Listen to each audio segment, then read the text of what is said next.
Kusura bakmayın. Ama geldik İpek Canbulat'la huzurlarınızdayız arkadaşlar. İpek hoş geldin yayına. Merhabalar, hoş bulduk efendim. Nasılsınız? İyiyim, teşekkür ederim. Seyircilerimiz de iyidir. Onlar da gelmek üzereler. Arkadaşlar bugün gündem çok dolu. Her şeyi konuşacağız İpek Canbulat'la.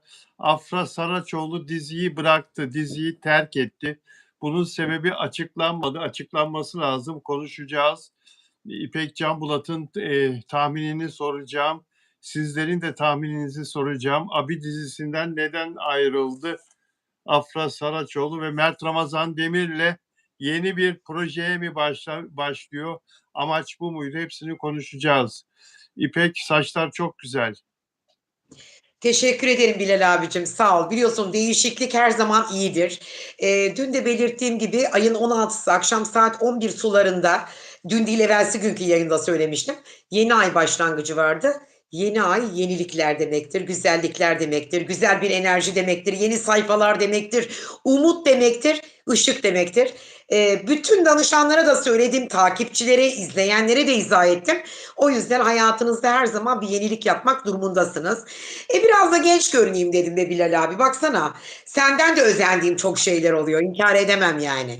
Canımsın, canımsın. Çok şık olmuş yeni Çok imajı. teşekkür ederim. Sağ ol, var ol, eksik olma. Sen de sağ ol. İzleyenlerin de fikirlerini, yorumlarını bekliyoruz. İpek Canbulat'ın yeni saç stiliyle ilgili Aman ne be Bilal diyeceksin? abi, ben sanatçı değilim ki, ben bir astrolojiyle ilgilenen birisiyim. Yani sanatçı değilim. Beni izleyen fikirlerime saygı duysun. Tipimi ne yapsın? Bak Viki yazdı bile. Saçlar yakışmış İpek Hanım dedi. Yazıyorlar. Gerçekten mi? Evet, Andorra'dan yazan arkadaşımız. Hola, hola Andorra, deste Andorra. Ona da bir merhaba dedik. Arkadaşlar yazıyorlar. Proje bitti, projeler bitti. Afra ve Mert'i el ele görebiliriz diye yazıyor bir arkadaşımız. Sıla Deveci, bir saç rengi bu kadar mı değiştirir havayı, bir Ay, kadını? çok teşekkür ediyorum. İnanın, bütün samimiyetimle söylüyorum, beni sevdiğinizi çok biliyorum ve değer verdiğinizi de biliyorum. Ve fikirlerinize de hürmet gösteriyorum. Açık konuşmak gerekirse biraz da bir denemek istedim. Yani bakalım izleyici ne diyecek? Beğenecek mi yoksa sarıda mı kal diyecek? Ama tabii belli bir yaştan sonra sarı da çok olgun gösterdiği için buna karar kıldım. Ama sizin de fikriniz önemli. Eğer siz derseniz ki sarı, sarı yapacağım. Bu renkte kal derseniz bu renkte kalacağım. Şimdi günün en ilginç haberi, en çarpıcı, hatta günün değil, son haftaların, son ayların en ilginç haberi Birsen Altuntaş'tan geldi. Birsen gazeteci arkadaşım, telefonla da aradım kendisini, tebrik ettim. Flash gelişme, Afra Saraçoğlu abiye veda ediyor. Aslında Birsen haberini okuduğunuz zaman anlıyorsunuz ki veda etti. Sete artık gitmeyecek. Şimdi haberi size okuyayım arkadaşlar. Abi dizisinde flash bir gelişme yaşandı. 23 Haziran'da sezon finali yapması planlanan OGM Pictures imzalı diziye avukat Çağla'ya hayat veren Afra Saraçoğlu veda ediyor. Dün Çağla'nın veda sahnesi çekildi. Saraçoğlu 17. bölümün finalinde ekibe veda edecek. Arkadaşlar bugün değil yarın değil mi? Bugün ne günlerden? Pazartesi. Aa, nasıl Pazartesi. bilmezsin Bilal abicim? Haftanın Pazartesi. ilk günü. Pazartesi yarın yayınlanacak Çağla'nın dizisi, Abi dizisi 16. bölüm yarın. 17. bölümde haftaya, yani haftaya Çağla'nın, Afra Saraçoğlu'nun son sahnelerini izleyeceğiz dizide. 17. bölümde ayrılacak Afra Saraçoğlu, Kenan İmirzalıoğlu'dan, Abi dizisinden ayrılacak. Halbuki dizi 23. haftaya kadar devam edecek. Yani aşağı yukarı bir aydan biraz daha fazla devam edecek dizi. Peki dizi sezon finali yapmadan bir ay önce Afra Saraçoğlu'nu apar topar diziden ayrılmaya karar verdiren, sözleşmeye rağmen, yapımcıyla sözleşmesine rağmen diziden koparan ne oldu? Anlık bir öfke mi? Sinirlendirecek bir şey mi oldu? Çıldırtacak bir şey mi oldu? Yani yapımcıyla anlaşarak mı bitirdiler? Çünkü sözleşme var. Yapımcı diyebilir ki nereye gidiyorsun? Yani bu sezon oynamak Yani Bilal abi, zorundasın. bana mı Sözleşmem var. sordun? Hayır. Olayı anlatıyorum. Diyebilir. E, Acaba bir tartışma mı yaşandı oyuncular arasında? Her şey olabilir. Bunların hepsini konuşacağız ve hadi başlayalım. Çok çarpıcı bir konu olduğu için bu konudan başlamak istiyorum. Evet, sana sordum. Afra Saraçoğlu bu diziden, dizi sezon finali yapmadan bir ay önce neden ayrıldı? Afra bir daha sete gitmeyecek. Afra belki de şu anda tatilde, öğreneceğiz. Belki de uçağa Daha önce de bunu belirtmiştim zaten. evet, Bundan aylar önce de söylemiştim ama tabii ki benimle hemfikir olamayabilirsiniz yahut benim söylediğim şeyin zıttını da müdafaa edebilir, savunabilirsiniz ama bu dizinin baştan tutmayacağını söylemiştim. Bu tamamen benim fikrimce enerji olarak zaten sıfır bir enerjiyle başladı. Ne kadar da reytingleri sıfırla yükselttilerse, ne kadar da fake bir haber olsa da ya da asparagas gibi bir haber olsa da ben buna inanmamıştım hiçbir zaman zaten. Belli bir zamanda patlayacağını zaten şöyle bir kere izleyip de karar vermiştim. Dolayısıyla bence kendi aralarında karar verdiler. Bitmesi gerektiğine inandılar. Tabii ki başka bir proje olabilir ama bu proje içeriğinde Afra var mıdır yok mudur bilemem. Ama ve lakin bu iş sonuç itibarıyla başarısızlıkla ya da izlem dışı ya da reyting eksikliğinden kaynaklanan sebeplerden dolayı olmamış olabilir. Bundan söz konusu olabilir. Ben öyle düşünüyorum. evet.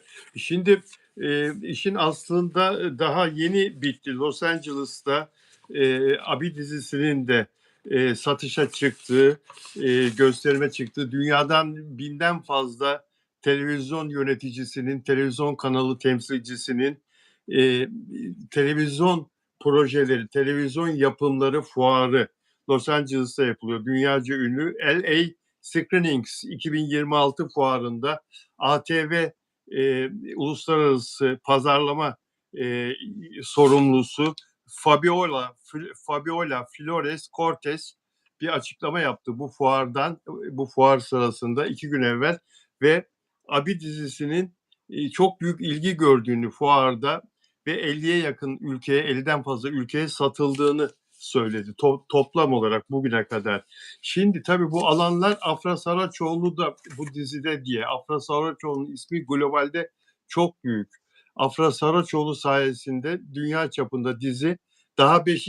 ayında, Ocak ayının 13'ünde başladı.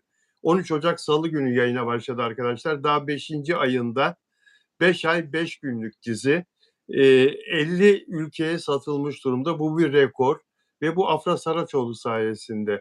Şimdi bu kadar önemliyken Afra Saraçoğlu bu dizi için Afra'nın ani bir kararla diziden ayrılması diziyi çok olumsuz etkileyebilir ama yerine gelecek oyuncuyla belki de Kenan İmirzalıoğlu'na uygun, daha böyle yaşı yaşına, boyu boyuna neyse uygun.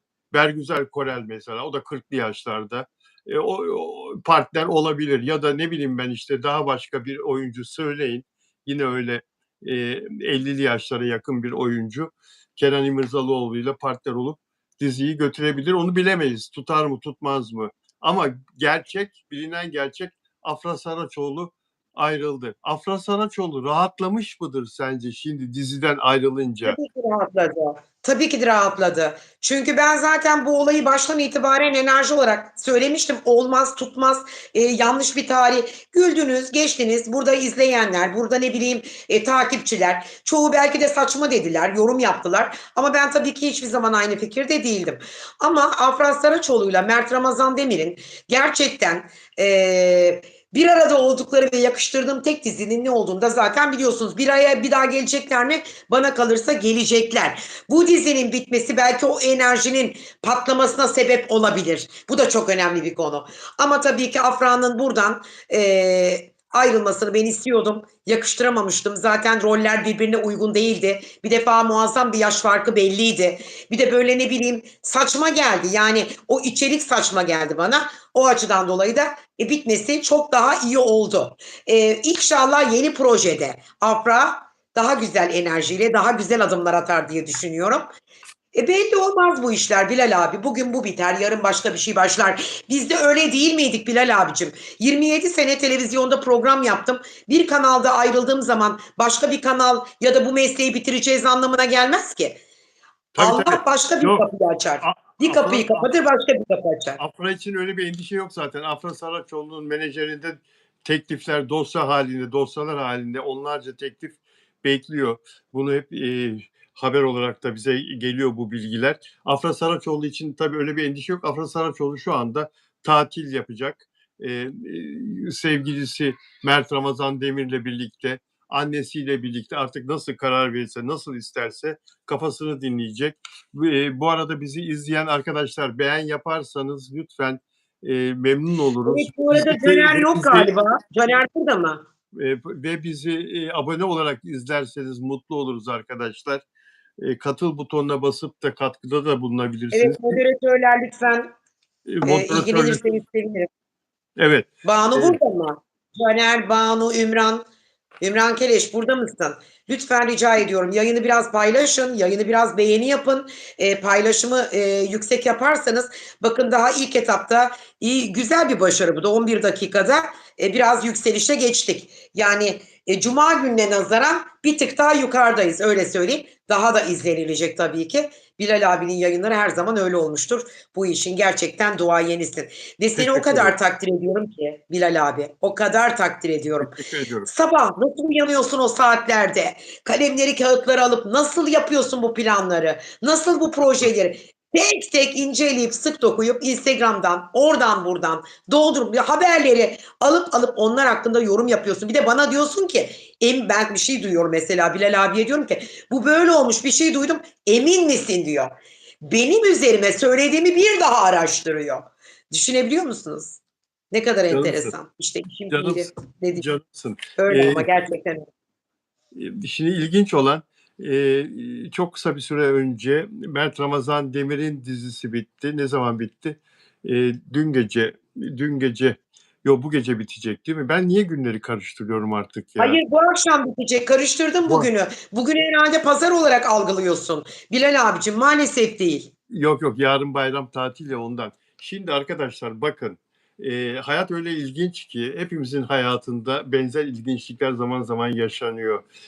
Mert Ramazan Demir'in dizisi yayından kalktı, kararı alındı ve Mert Ramazan Demir ekranlardan uzaklaşacak diye hepimiz üzülüyorduk. O da bugün gerçekleşecek ama bugün aldığımız haberle Afra Saraçoğlu çoktan sette işi bitmiş. O da bırakmış diziyi, o da kopmuş, ayrılmış. Onun son bölümünde haftaya izleyeceğiz. Yani Mert Ramazan Demir'e sevdiği adama, sevgilisine, aşığına yetişti, onu yalnız bırakmadı.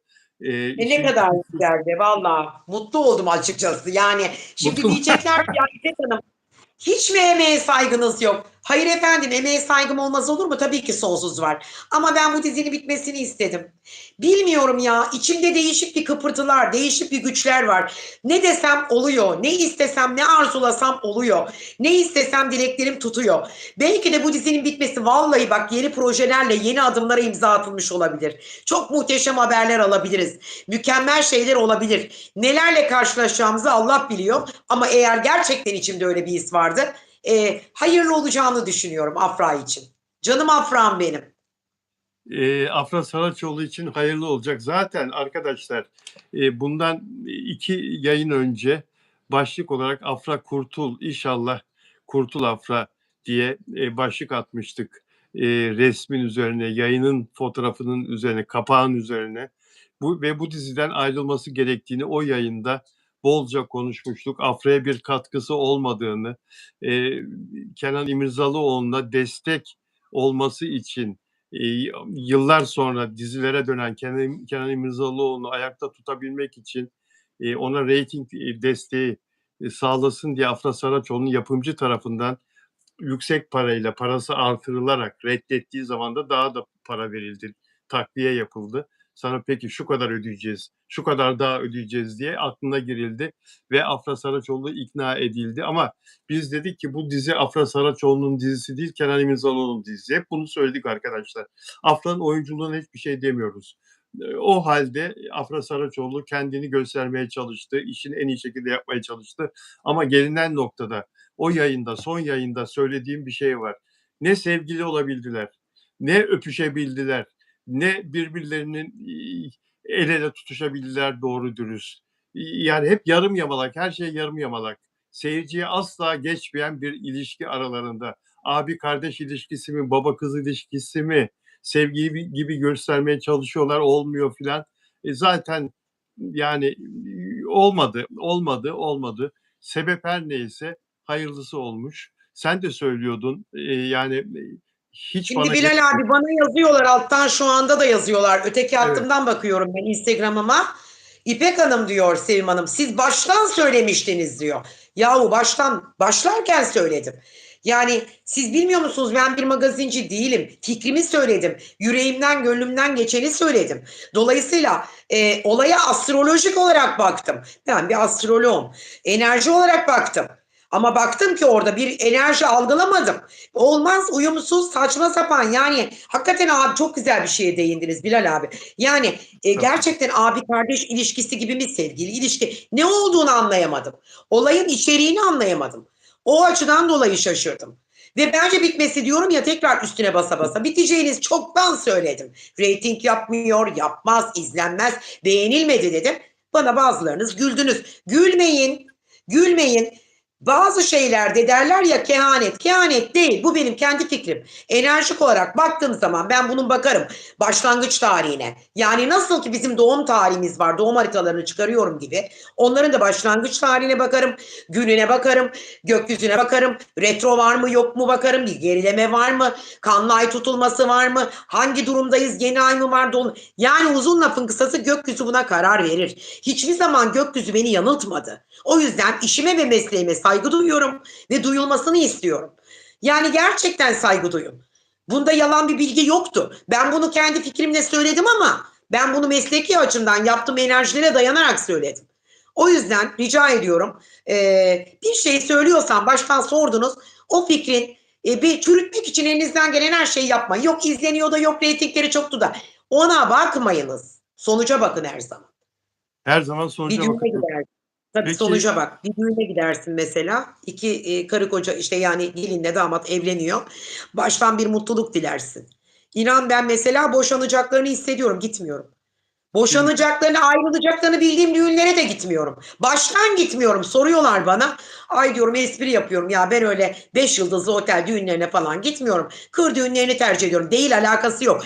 Baştan o enerjiyi alıyorum zaten, ayrılık enerjisini. Bunda da anladım. Ay Tarçın, Tarçın. Ay ay, onun saçları uzamış. uzadı ama çok tatlı, böyle kesmek istemiyorum. Çok tatlı. Çok Ay tatlı. Çok güzel. gerçekten çok tatlı. Özlemiştir seni bu. Evet, çok özledi. Hep öpüşüyor. Vallahi maşallah. Ne tatlı Gelir. değil mi? Sokak hayvanları olsun, can Çok çok dostlarımız olsun. Ne çok tatlılar. çok çok Sevindiğim bir konu var ama bu arada çok dikkat ettim. Kışları biliyorsun bütün belediyeler hayvanları barınaklara alıyor. doğru. Fakat yaklaşık 10-15 günden beri hepsi sokaklarda. Hava güzelleşti. Ben buradan bütün belediye başkanlarına ve belediyede çalışanlara çok teşekkür ediyorum.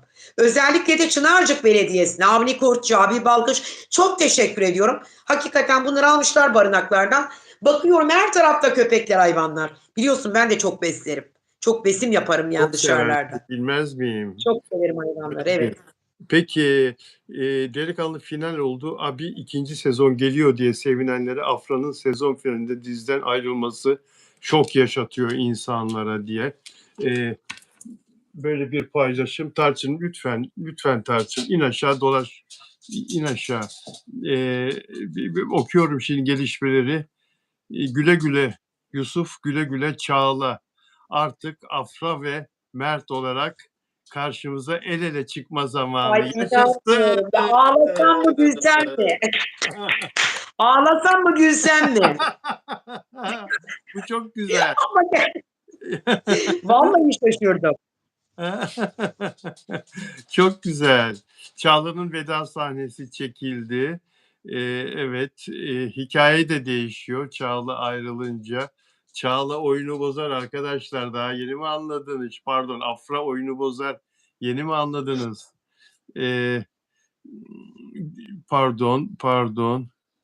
Ve Afra Saraçoğlu ile Mert Ramazan Demir'in projesi, onlar bir tatil yaptıktan sonra gündeme gelecek diye de böyle bir haber var. Onlar bir tatil yapıp dinlendikten sonra gündeme gelecek. Yani o sinema projesi olabilir. Hep konuştuğumuz bu yaz Haziran'ın sonuna doğru mesela birlikte kamera karşısına geçebilirler. ya da bir dijital için birlikte bir dizi projesi de olabilir. Yaz dizisi yapmazlar ulusala da. Yani bu Afra Saraçoğlu ve Mert Ramazan Demir, Afram, ikisini birden sevenler, çok sevenler için hayırlı bir haber. Öyle değil mi? Yani ikisini birden, Yani çünkü bence de çok hayırlı bir haber. Çok güzel bir haber. Sevinsinler. Hiç yazmıyorlar. Hani ne oldu? O eskiden yazıyordunuz. Zangır zangır bütün o Instagram yıkılıyordu benim DM'den. Yazsanıza, yorumlarınızı yapsanıza chat. Gerçekten bütün hakikaten sevgili dostlarımız ve aynı zamanda takipçilerimiz ve bu yayını takip eden, izleyen herkese söylüyorum ve sesleniyorum. Neden yorum yapmıyorsunuz? Her zaman yapıyordunuz. Siz ne hissettiniz mesela? Sevindiniz mi bu Abi dizisinin sonlanmasına? Ya da yeni bir projede neyi canlandırıyor beyniniz? Fikirleriniz varsa lütfen paylaşın. Biz de sizle beraber yorum yapalım. yani Evet. Afra Saraçoğlu'nun dizisinin bu olmadığını hep söylemiştik arkadaşlar. Bize burada çok saldıranlar da oldu. Koyu Afra fanı olarak kendisini nitelendiren bazı kişiler bize siz Afra'yı sevmiyorsunuz, Afra'yı desteklemiyorsunuz diye saldırdılar, ama bizim başından beri söylediğimiz, bugün haklı olduğumuz ortaya çıktı. Afra Saraçoğlu'nun kendisine ait dizi olması lazım. Afra Saraçoğlu artık o kadar başarılı bir oyuncu ve o kadar büyük bir fan kitlesine sahip ki, yani Türkiye'de en iyi bence iki bayan oyuncudan birisi. Birisi Serenay Sarıkaya'dır bana göre. Birisi Afra Saraçoğlu'dur. Afra Saraçoğlu'nun Serenay Sarıkaya'dan çok üstün yönleri de var. Serenay'ın da bazı iyi özellikleri var oyuncu olarak, ama e, Türkiye'nin en etkili oyuncusudur Afra Saraçoğlu. Dolayısıyla hikayeler onun üzerine kurulmalıdır arkadaşlar. Partnere kıyak falan olmaz. Partnerin dizisine omuz desteği falan olmaz. Bu öyle bir şey değil. Evet. Öyle bir şey değil. Yorumları aldık. Herkes çok sevinmiş. Bak, yorumları aldık. Yaklaşık şu anda bende Instagram'da da yorumlarım var. Sevim Hanım da yazmış. Herkes bu dizinin bitmesine sevindi. Neden? Belki de Afra ile Mert'i bir arada görebilmek için olabilir. Bu da olabilir yani.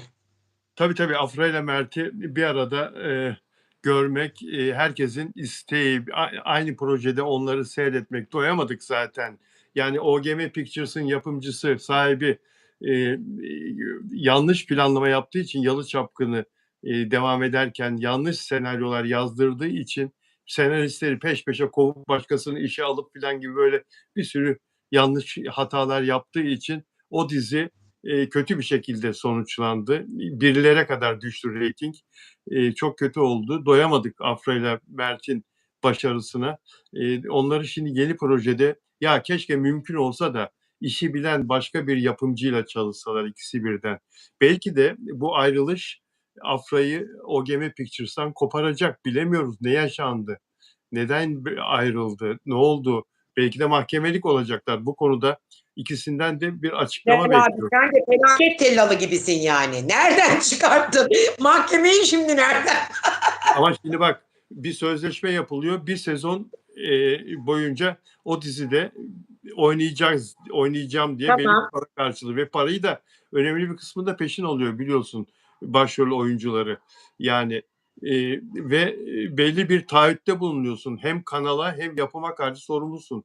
Yapımcı kanala sorumlu. Şimdi ATV hop oturup hop kalkmıştır. Afra Saraçoğlu ayrılınca. Orası Reklam bir kesin gelirleri, zaten. Kesin tabii tabii ki. Kesin orası. reklam gelirleri düşecek belki, büyük bir ihtimalle. Şimdi bir de arkadaşlar yeni sezon falan değil. Bugün oyuncu lazım OGM Pictures'a. Günler eriyor, günler peş peşe geçiyor. Yeni bölümler çekilmesi lazım. Daha 3 bölüm var dizinin yayından kalkmasına. E, o bölümlerde kim oynayacak? Kenan İmirzalıoğlu'nun karşısında başrol. Yani Çok e, zor. şimdi 2-3 bölüm sallayacaklar mı? Kenan tek başına mı oynayacak? Yani çok zor, reyting tepe tak düşer ve bunun sorumlusu da Afra Saraçoğlu gösterilebilir yapımcı tarafından. Aklıma Kanalda. gelmedi değil. Ona suç atabilirler Afra'nın yüzünden oldu, ayrıldı diye, ama inşallah kötü bir şey olmaz Afra'ma. Canım İnşallah, Afra'm benim. inşallah kötü bir şey olmaz. Yani mahkemelik falan dediğim oradan dolayı öyle bir gerginlik olursa. Ama ben şahsen çok sevindim. Afra Saraçoğlu'nun dizisi değildi bu, asla değildi. Afra Saraçoğlu'nun kendi yoluna bakacak olmasından dolayı çok sevindim. Şimdi Pera dizisini de doya doya seyredebiliriz. Pera dizisi de şimdi bir an önce yayına verilir. Afra Saraçoğlu'nun dizisinin bitmesi bekleniyordu zaten. Yaz sezonuna girmesi bekleniyordu. Şimdi Pera dizisi de ekranlara gelir. Onu da seyrederiz. Afra'ya doyarız. Yeni projeyle karşımıza gelene kadar. Peki sen Afra Saraçoğlu'nun hiç hüzün yaşadığını, ne de olsa 26 bölüm oynadığı bir dizi, 16 bölüm oynadığı bir dizi. Hiç hüzün yaşadığını düşünüyor musun? Hüzünlendiğini, moralinin bozulduğunu düşünüyor musun? Bilal abicim, insanoğlu duygulu bir varlıktır zaten. Dolayısıyla bir şeyden bakın, bir evliliği sönlendirirken bile, bitirirken bile üzülürsün, ayrılırsın, anlaşmadığını bilerek, her şeyin bittiğini bilerek. Mutlaka insanlar duygusal bir yaratıklardır. Tabii ki üzüldü, çünkü oraya da bir emek verdi, bir zaman harcadı. Üzülmemek diye bir şey olamaz. Ama tabii her zaman söylediğim bir şey var. Her keder ve üzüntü yeni bir kapı açar bize. Dolayısıyla o üzüntüyü orada bırakıp önümüze daha güzel adımlarla bakmak lazım. Daha temkinli olabilmek için. Bir dahaki seferde bir de yapımcılara bazı şeyleri bırakmamak lazım. Profesyonel oyuncu da yapımcının işine biraz müdahale etmeli. Bak, ben sana bunu söyleyeyim. Müdahale etmeli.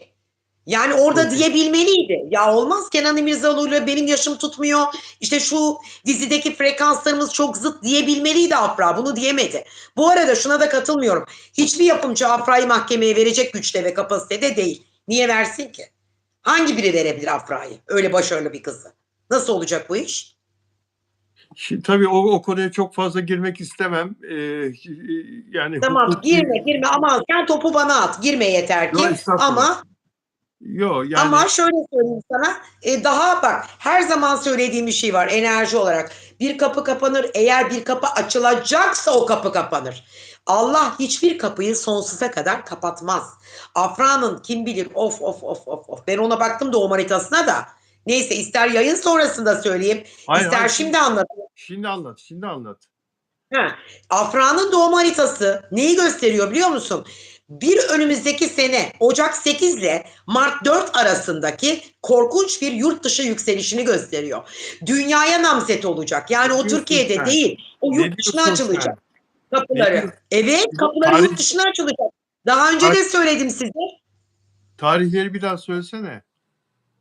Bakın, Ocağın ilk haftasıyla Mart'ın 3'üne kadar Balık burcuna geçtiği zaman, yani Güneş Balık'ta olduğu zaman, Ocak'la Mart arası yaklaşık 2-2,5 ay zaman zarfında inanılmaz bir yükseliş olacak onun hayat. Değişiklik olacak. O Türkiye'de kalmaz. Gidecek, yurt dışı projeleri artacak. Yani ne deniyor ona? Global gibi bir şey. Yani yurt dışına adım atınca artık dünya tanıyacak onu. Anlatabiliyor muyum? Zaten tanıdı %40'ı dünyanın. Şimdi geri kalan kısmı tanıyacak. Önümüzdeki sene Afra'nın senesi olacak çocuklar. İpek demedi demeyin. Bakın, geçtiğimiz sefer lütfen bunları not alın. Her konuştuğumuz konunun arkasındayım. Fikirlerimi size açık açık söylüyorum.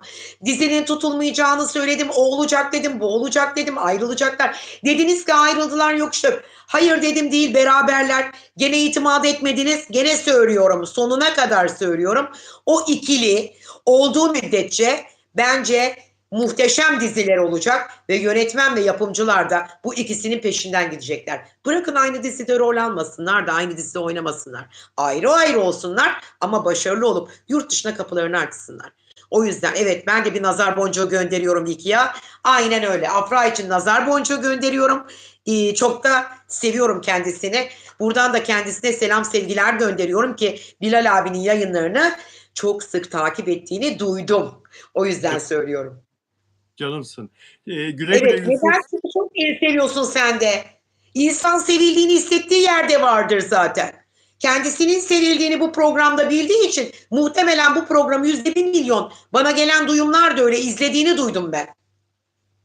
Canım benim, Instagram'da gezerken hep görüyorum zaten. Instagram'ımda kimlerin gezdiğini izlediğim bir yer var.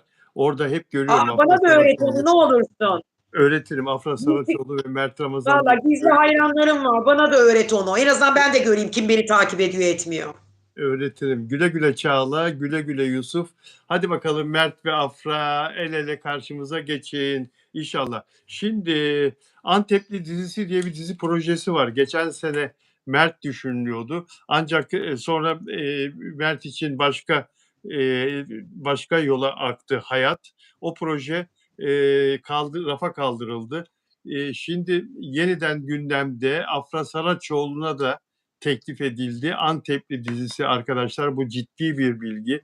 Antepli dizisinde Mert Ramazan Demir'le ikisi başrolde olsun diye Afra Saraçoğlu'yla da görüşüldüğü bilgisi var. Mert Ramazan Demir de zaten geçen yıldan beri başrolde düşünülen isim.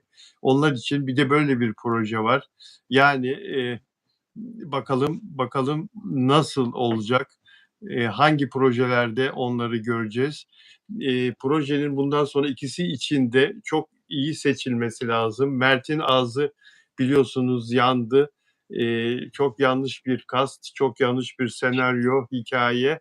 Delikanlı dizisi 7 bölümde yayından kalktı.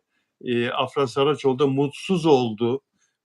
Oynadığı dizide harika bir oyunculuk çıkardı ama mutlu olamadı.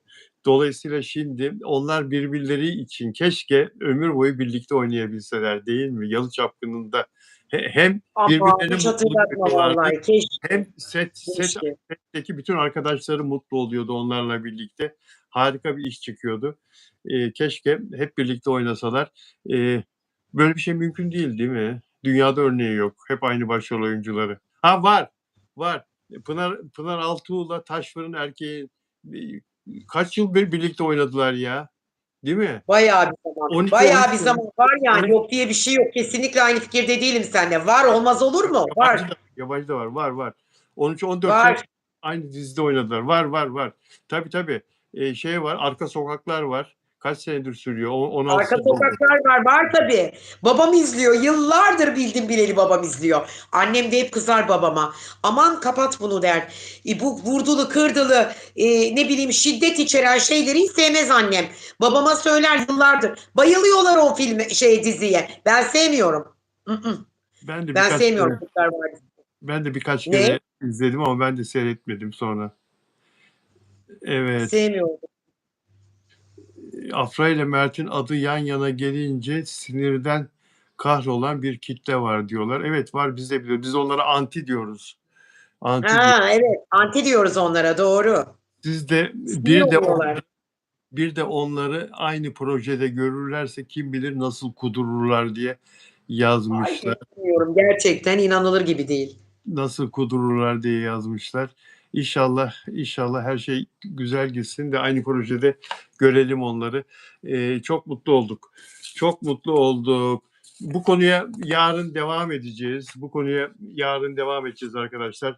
Şu anda yayın sürerken yine yeni bilgiler gelirse yine konuşuruz bu konuyu.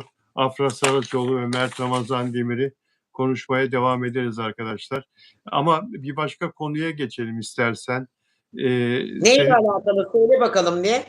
Senin ve benim çok iyi arkadaşımız Sevda Demirel ayağını 3 yerden kırdı. Sen ilk gün ayağı kırıldığı zaman Bilal abi 3 yerden kırılmış, ameliyat olması şart dedin. Ve ona Demet Akalın bir şekilde sahip çıktı. Bu haber senin. Anlat lütfen, neler oldu? Yani ben Sevda'nın ayağını kırıldığını duyduğum an zaten Bilal abiye ulaştım. İlk bütün haberleri aldığımda Kıbrıs'ta da öyleyim. Yani bu programı yapmadan önce de öyleydim. Direkt Bilal abiyi aradım. Bilal abi böyle böyle bir durum var. Ciddi misin falan diye. Tabii kendisi araştırdı falan.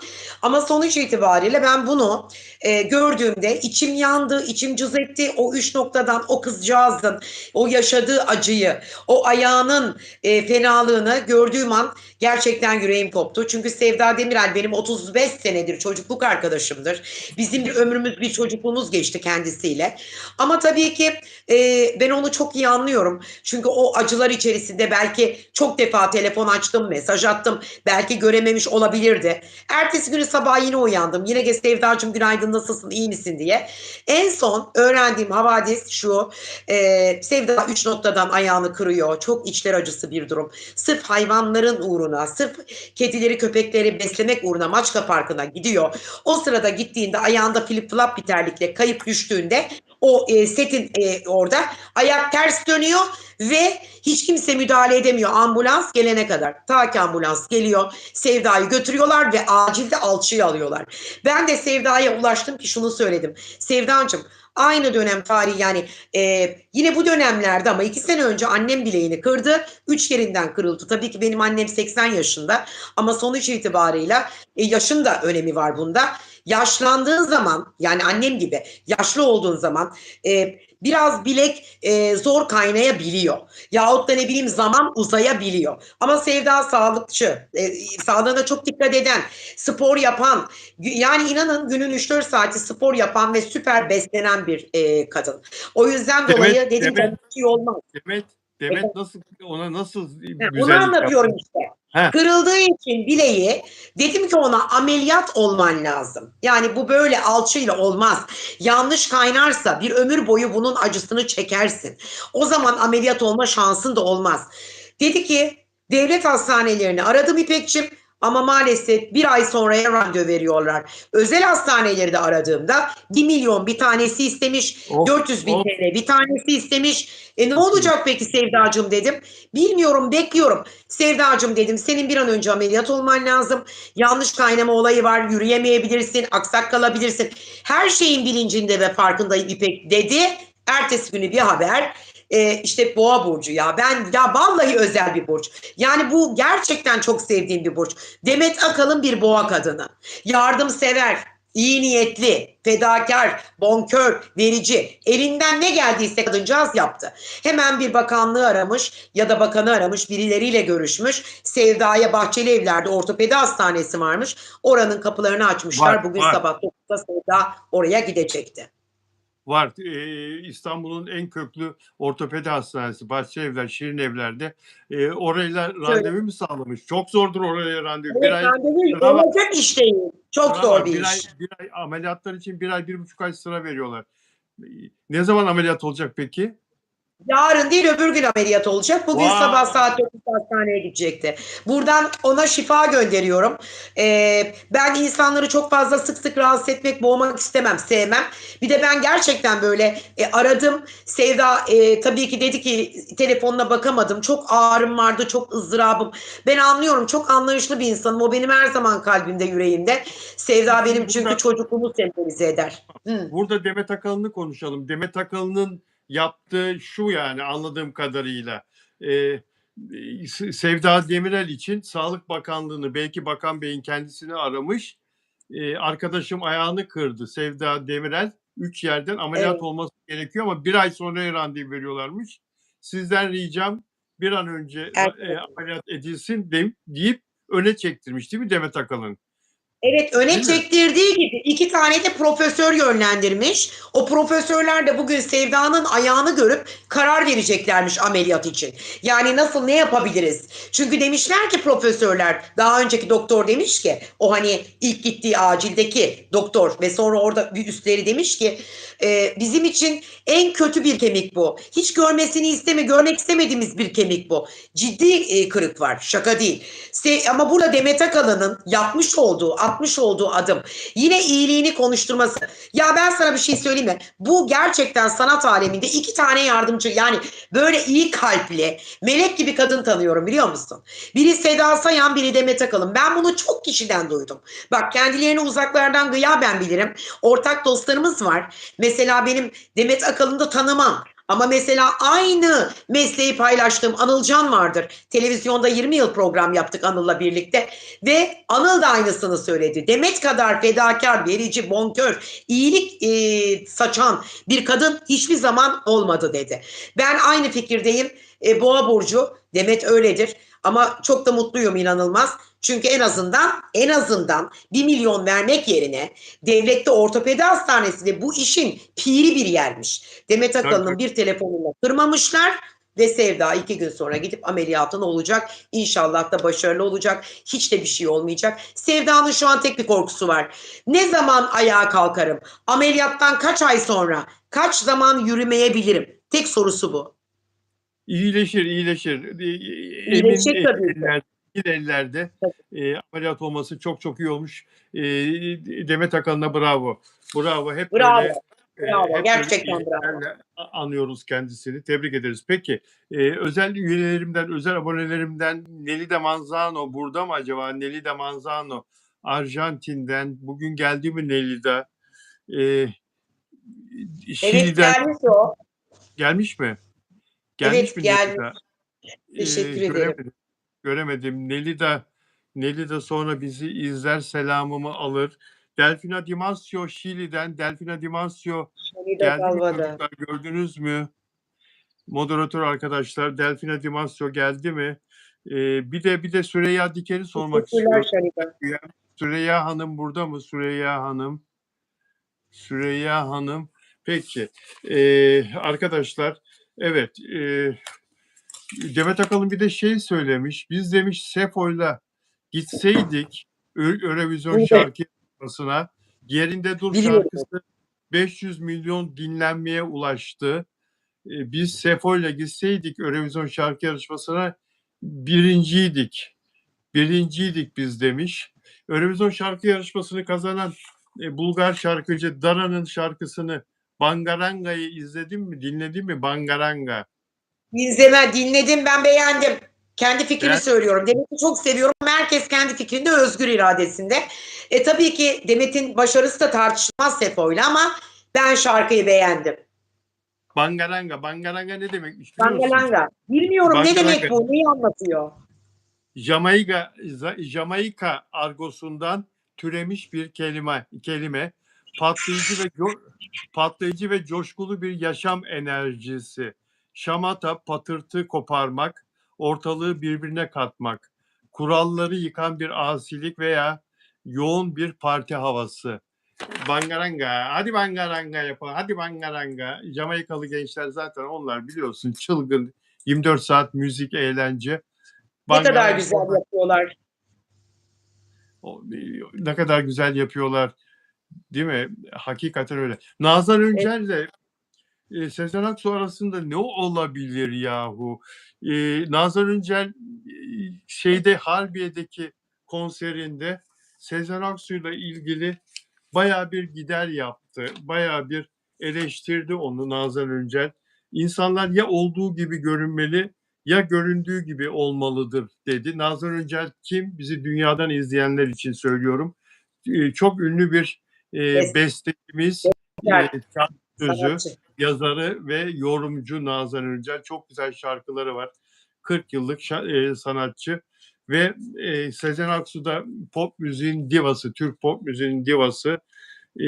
Nazan Öncel seyircisine şarkı söylerken duruyor ve Sezen Aksu'yu şikayet etmeye başlıyor. Bu devirde dostluklar da yalanmış, sahteymiş. Bir düet yaptık biliyorsunuz. Erkeklerde yanarı söyledik. Ancak Kanlıca'yı da gördük. İnsanlar ya olduğu gibi görünmeli ya da göründüğü gibi olmalıdır diye adeta her şeyden, Sezen Aksu'dan gelen her şeyden pişman olduğunu ifade ediyor. Ne olmuş olabilir aralarında sence? Yani şimdi benim fikrim de şu. Şimdi Nazan Öncel çok güzel bir bestekar. Sezen Aksu da öyle. Yani hep böyle olmaz mı zaten? İki tane böyle aynı durumda. Sanki böyle rekabet içerisinde olduklarını gördüm. Buradaki enerji onu gösterdi. Oysa ikisi de duayen. Sezen Aksu denince aklıma gençliğim geliyor. Nazan Öncel denince inanılmaz şarkıları var. İnanamazsın. Yani çok seviyorum ben. Belki gündemde çok olmasa da, çok böyle nadir dinlesek de kulaklarımda yani anılar bırakan, geçmişi yad ettiğim şarkıları var. Çok iyi bir bestekar ama ne olabilir sana söyleyeyim mi? Ne oldu? İkisinin de baktım ben bunların haritalarına ve doğum tarihlerine.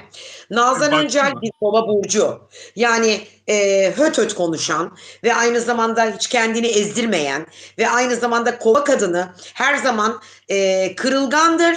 Mutlaka kafasına bir şey takar ve onu taktığı şeyi karşı tarafı yermek için, üzmek için ya da onu ne bileyim yani başarısını kıskandı demeyelim. Çünkü ikisi de başarılı. Ama bir Sezen dersen 2 dakika dururum. Farklıdır benim için. Yani şöyle söyleyeyim. Birazcık burada açık konuşmak gerekirse ben Sezenciyim.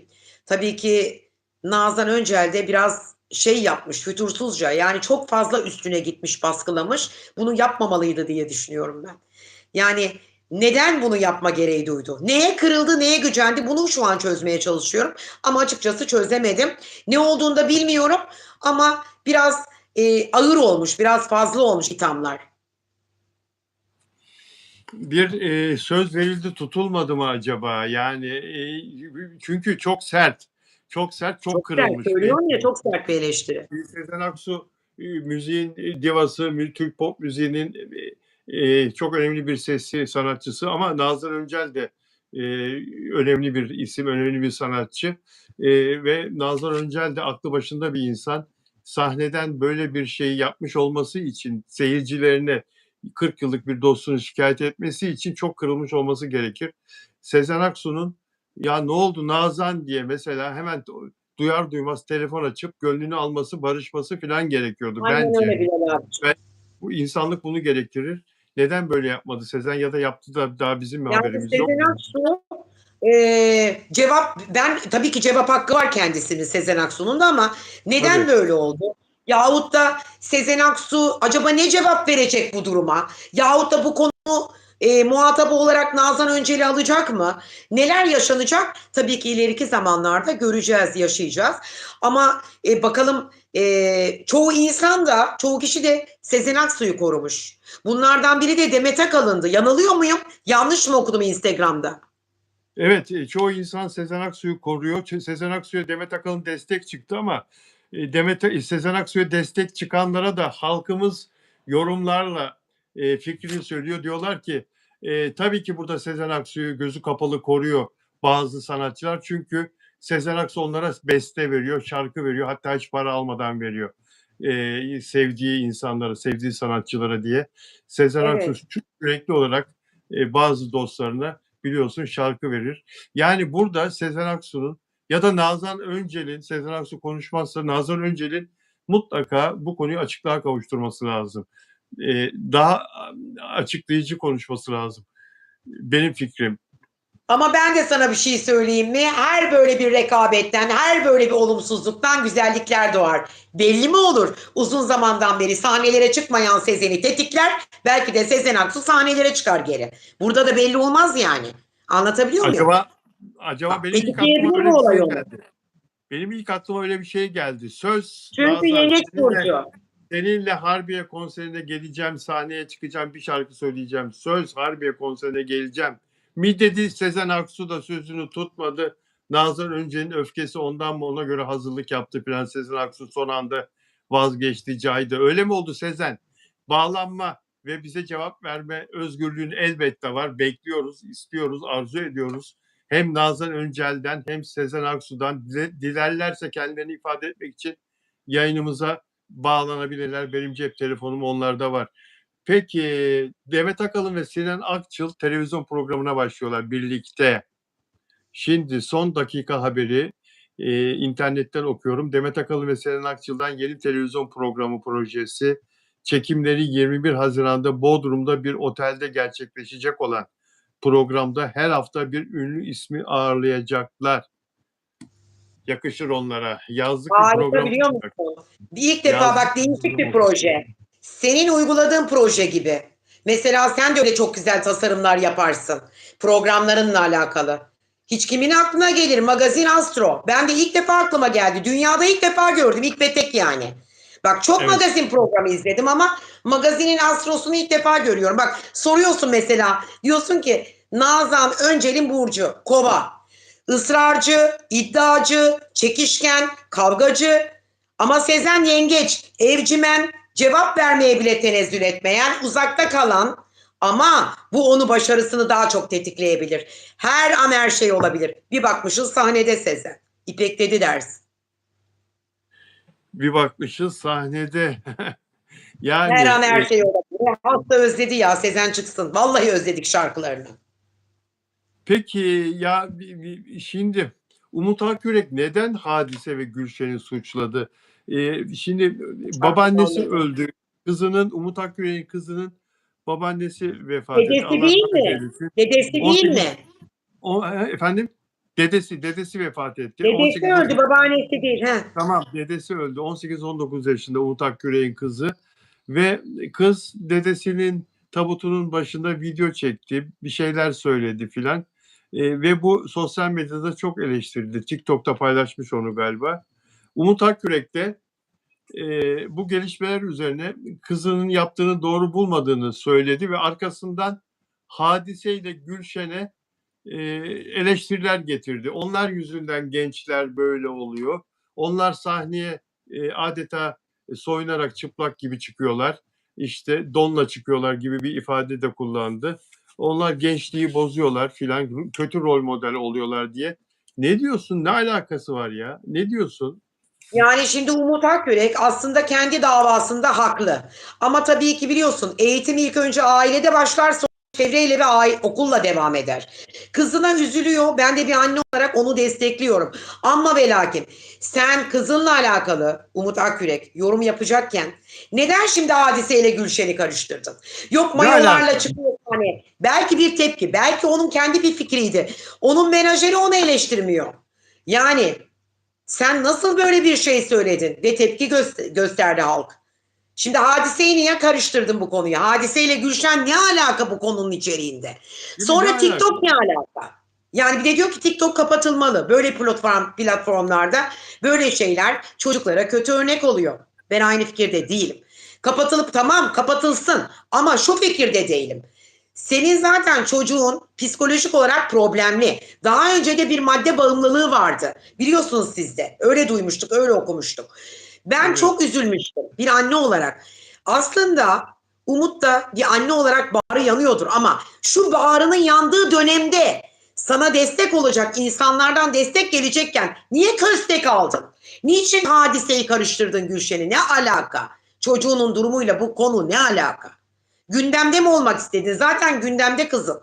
Yani cenazenin başında video klipler çekip işte sosyal platformda, TikTok'ta orada burada paylaşmış. Eleştirmiyorum hayatta hiçbir şeyi. Çünkü ne zaman bir şey büyük konuşsam başıma gelir korkusuyla yaşıyorum. Bir anne olduğum için hepimizin evladı var. Ama sen bir takım şeyleri hayatta kınamazsan zaten bu durumla sınanmazsın. Muhtemelen bir şeyleri kınadın ve hala kınamaya devam ediyorsun. Kimi kınıyorsun? Hadiseyi niye kınıyorsun? Gülşen'i niye Neden? kınıyorsun?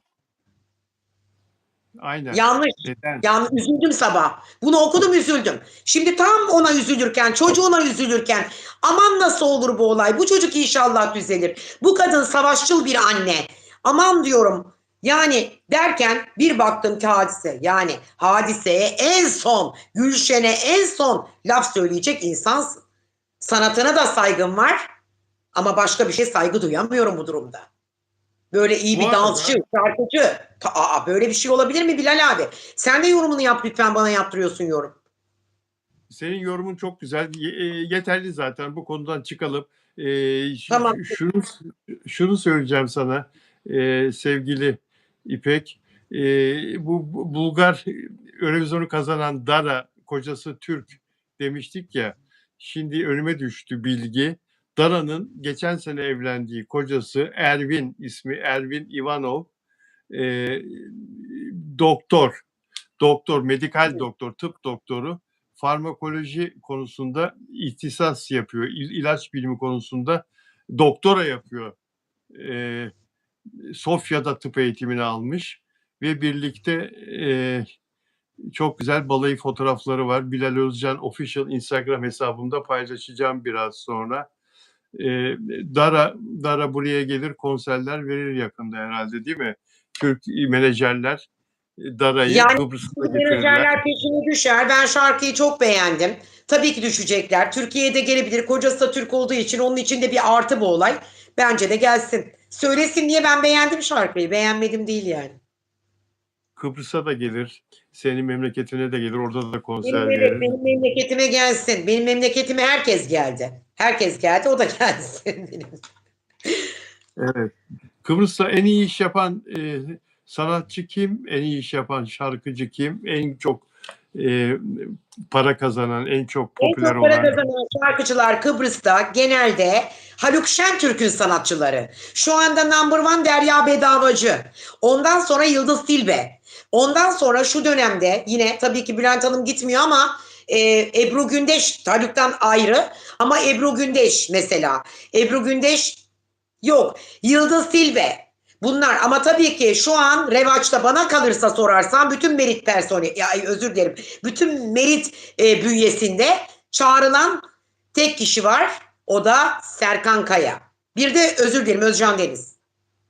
Özcan Deniz'in sahnesi çok Meritler güzel. bunlara bayılıyor. Meritler çok seviyorlar. Yani Merit mutlaka ve mutlaka Serkan Kaya'yı ya yılbaşında ya bayramda çıkartıyor. Mesela dün akşam Yaşar vardı Merit'te. Takip ediyorum hep. Ama bu bayramda çağırdılar beni. Seda Sayan'a gitmeyi düşünüyorum, biliyor musun? Öyle mi? Bayramda. Evet evet, geldi bana zaten. Davetiye geldi bana. Gideceğim ya. Vallahi gideceğim. En azından bir gençlik aşısı yiyeyim oradan, anladın mı? Yani tabii canım, bayramda Gençlik eğlenmek aşısını güzel. yiyeyim bir Seda Sayan'dan. Seda Sayan hepimizden genç. Hepimizden geç. Ee, Şarkıcı Atiye'nin 4. kez hamile olduğu açıklandı. Kız bebek bekliyor. Atiye, şarkıcı Atiye. 4. kez. Evet, 3 tane bebeği var. Neredeyse ikişer sene arayla doğurdu onları. Atiye daha çok genç. 2018 yılında müzik prodüktörü Erol Sebepçi ile evlenmişti. Üç kız çocuğu bulunuyor. 4. çocukları da kız. 4. gelecek çocuk da kız. Aa, 4. çocuk da kız. Erkek gelsin diye herhalde peş peşe yapıyorlar. 4. çocuk da tamam kız canım, o geliyor. zaman bir beşi de olur bunun yani. 4'ü, 3'ü, 4'ü olmaz, beşi de olur. 4.'yü doğuran 5.'yi de doğurur. Ne olacak ki? Rızkını Allah verirmiş derler. Ama tabii ki bu kızcağız Bremen'de doğmamış mıydı? Almanya doğumlu değil mi bu Evet, kız? Tabii evet, tabii öyle. evet, Evet. evet, evet. Almanya doğumluydu. Bir ara çok böyle takip ederdim kendisini. Çok da severdim. Ama Ben şöyle de, söyleyeyim Bilal abi. Severim ben Atiye'yi. ben de, ben de, ben de. Fakat hayır, bir tane ilk kızı vardı onun. İlk kızının adı yabancı bir isimdi. Monika mıydı? Moniko muydu? Ferah Öyle bir Feza, şeydi. Ferah Feza, sonrası Neva, 3.'sü Rumi, şimdi 4. kız geliyor. 4 kız babası olacak. Ne kadar şanslı adam, ne kadar Şanslı. şanslı, Şanslı. Kız evlat şans ne kadar demekmiş. Öyle derler. şanslı. Tabii, şanslı. Ya, ya, Çok şanslı. ya. İpekciğim, çok teşekkür ederim. Harika bir yayın oldu Bitti yine mi senin. programımız? Yarın senle devam edebilir miyiz? Yarın yayın Tabii ki yapabilir miyiz? edebiliriz. Neden Hadi. olmasın? Tabii ki. Yarın gene o zaman sizlerle birlikteyiz. Hepinize Evet. kocaman öpücükler gönderiyorum. Salı sallanır derler ama yarın sallamayacağız. Durduracağız, merak etmeyin. Yine gündemdeki magazinsel haberlerle karşınızda olacağız. Bilal abicim, çok teşekkür ediyorum. Ben İyi ki teşekkür ederim. varsın. Güzel bir Ben de programdı. öyle. Çok teşekkürler. Ben teşekkür ederim. Saçların harika bu arada. Çok mersi. Saçların çok güzel olmuş. Peki, görüşmek üzere. Değerli dostlar, çok teşekkür ederiz bizi izlediğiniz için. Yarın İpek Canbulat'la devam edeceğiz. Afra Saraçoğlu ve Mert Ramazan Demir konusundaki yeni haberlerle karşınızda olacağız ve diğer gündemdeki çarpıcı konuları konuşacağız. Hoşça kalın, olur mu? Sevgiyle.